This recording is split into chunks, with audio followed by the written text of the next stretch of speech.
Okay, I have to ask you, Super Bowl just is in a few days. Who do you think is going to win? Well, according to next-gen stats from Xbox, they'd say that Carolina's the faster team. Explain that. What does that mean, next-gen stats? How do those stats work?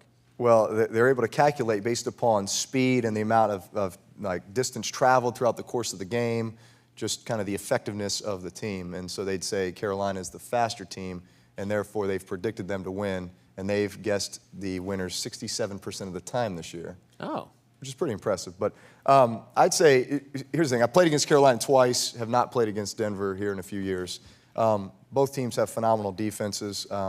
Carolina had one of the best offenses in the league with one of the most dynamic quarterbacks in Cam. But then there's the Peyton Manning factor on the other side. I think that if they played 10 times, I think Carolina wins 8. But is this the time where Denver wins? And you know, if this is Peyton's last rodeo, then I'm sure we're going to see his best. Okay. So you got money in your pocket. Who are you putting it down on?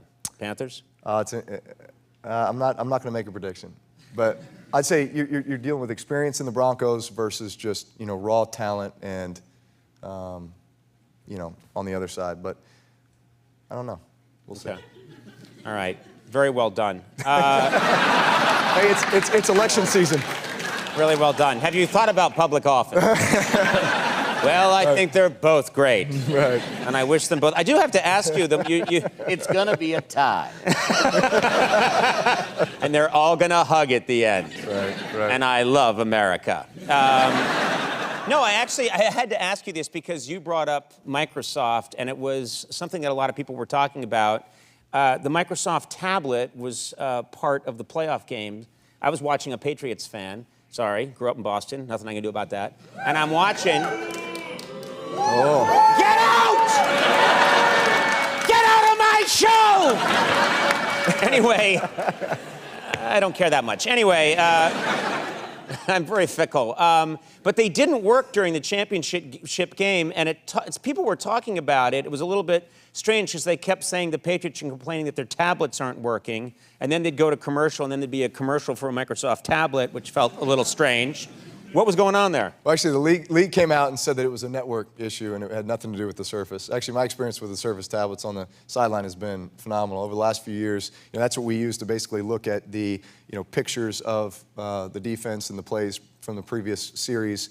And that is so much more efficient than what it used to be. It used to be where they'd print out play pictures and pass pictures. And imagine a 15-play drive, and all of a sudden you're getting handed 4 pictures per drive, a 60-page booklet to look through, and you're trying to reference, say, what was play 10, what were they doing?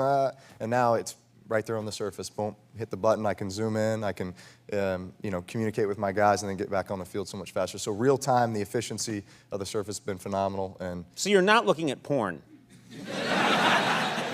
Contrary to popular belief, no, we are just not. don't notice that guys are on their tablets all the time. And I'm like, well, I know what I'd be doing. Pretty laser focused. No, I think you would have to be laser focused, but it boggles the mind how it's going to change the game, because maybe 5-10 years from now, when people go to the sidelines, the technology is going to be such that they're looking at like a 3D hologram of what just happened. Well, HoloLens, Microsoft has that coming, which it very well could be. I think the next step is going to be video. Where you're actually looking at live video from the series before, which they've experimented with in the Pro Bowl. We actually did it last year. And the difference between what you're able to communicate there versus just the still pictures is such a big difference. I remember pulling Antonio Brown aside last year in the Pro Bowl because I had seen on the video he went behind the defender instead of in front of the defender on a certain pass play. And I said, hey, if we get back to this, make sure you cross this guy's face, and we could get a big play. And sure enough, I think 2 series later, we ended up scoring a touchdown on that exact play because I was able to see it, we were able to communicate it. So that certainly provides a great advantage. And then you watch porn. Okay, that's all I just had to get that out.